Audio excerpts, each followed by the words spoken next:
Hey and welcome. So if you've ever found yourself wondering what it really takes to be a great process engineer, you've come to the right place. Think of this as your personal blueprint, the ultimate roadmap for a career in this super dynamic field. Let's jump right in. And this quote, it just nails it.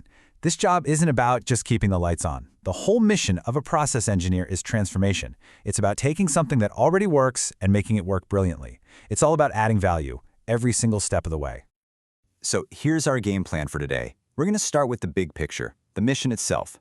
Then we'll get into the day-to-day playbook and the tools you'll need. After that, we'll talk about proving your skills. And finally, we'll map out what your career path could look like. Sound good?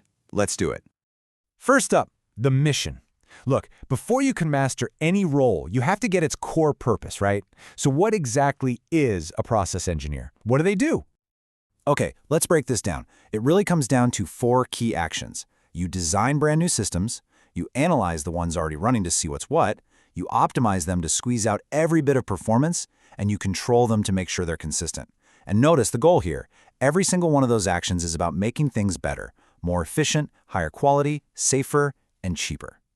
And here's the best part. These skills are needed everywhere. Seriously, we're talking about the industries that literally build our modern world. From the car you drive, to the food you eat, to life-saving medicines and the tiny little microchips in your phone. So this isn't just a single career path. It's more like a master key that unlocks dozens of different industries. All right, on to section 2, the playbook. We know the why now, so let's get into the what and the how. These are the core moves you'll be making day in and day out. Just look at the scope of this job. You're definitely not just doing one thing. You might spend the morning putting on your data analysis hat to figure out a problem. Then in the afternoon, you're a process designer mapping out a new solution. And maybe the next day, you're an automation expert actually implementing it. It's a role where you get to wear a lot of different hats, which is pretty cool. And this is the basic loop you'll find yourself in, over and over again. Think of it like your problem-solving engine. You start by defining the goal, then you map out how things work now, find the weak spots, come up with a fix, test the heck out of it, and then, and this is so important, you never really stop. You're always monitoring, always looking for the next improvement. It's a cycle of constant refinement. So section 3 is all about your toolkit. To actually execute that playbook, you're going to need the right gear. Let's talk about the essential concepts in software that you absolutely need to have in your back pocket. At the very heart of your conceptual toolkit, you've got these 2 powerhouse ideas, Lean and Six Sigma. The easiest way to think about it is this. Lean is all about speed. Its entire focus is on hunting down and eliminating waste. Six Sigma, on the other hand, is all about precision. It's focused on crushing variation and getting defects down to almost zero. When you put them together, you get processes that are both incredibly fast and flawless. That's why certifications like a green or black belt are so valuable. And inside that Lean Six Sigma world, you've got these specific methods. Now, don't worry about memorizing them all right now, but you'll hear these names a lot. Things like DMAC, which is just a 5-step improvement recipe, or Kaizen, which is all about making small, continuous improvements, and value stream mapping, which lets you see a whole process from start to finish. These are the specific strategies you'll be using to make things better. And of course, today, your toolkit is definitely digital. You'll be using simulation software to model a process before you even build it. You'll use statistical tools to dig into data and find trends nobody else can see. And you'll use design software to create layouts for perfect workflow. Being good with these isn't really a bonus anymore. It's pretty much a requirement. All right, section 4, the gauntlet. So you've got the knowledge, you've got the tools. Now what? Well, now you've got to prove it. And the interview is where you show everyone that you can actually apply all these concepts when it counts. So let's do a little interview practice, rapid fire style.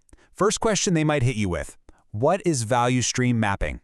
A killer answer would talk about how it helps you visualize everything, not just the physical steps, but the flow of information, so you can spot and eliminate waste.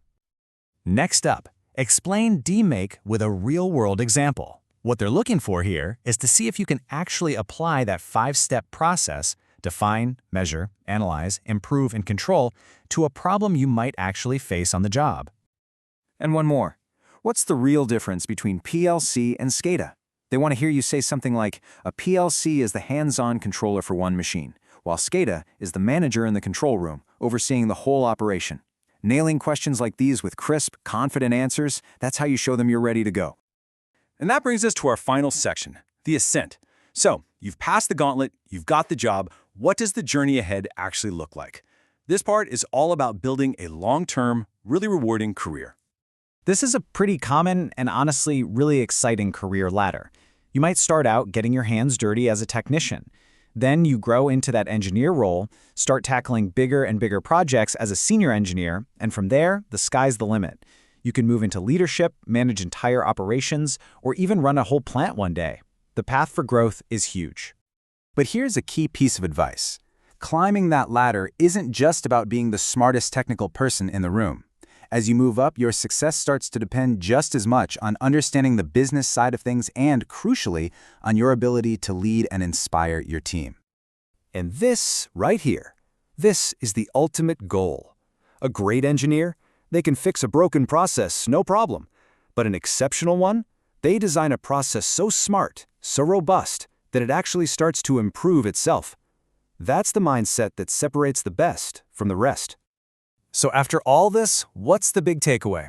It really boils down to developing this mindset of excellence. It means being relentlessly analytical, always thinking about efficiency, constantly innovating, backing up every single decision with hard data, and above all, having an attitude of continuous improvement, always. This is the DNA of a truly world-class process engineer. So there you have it. We've laid out the entire blueprint, the mission, the playbook, the tools, the path forward. The only question left is the one right here. Now that you have the blueprint, what are you going to build?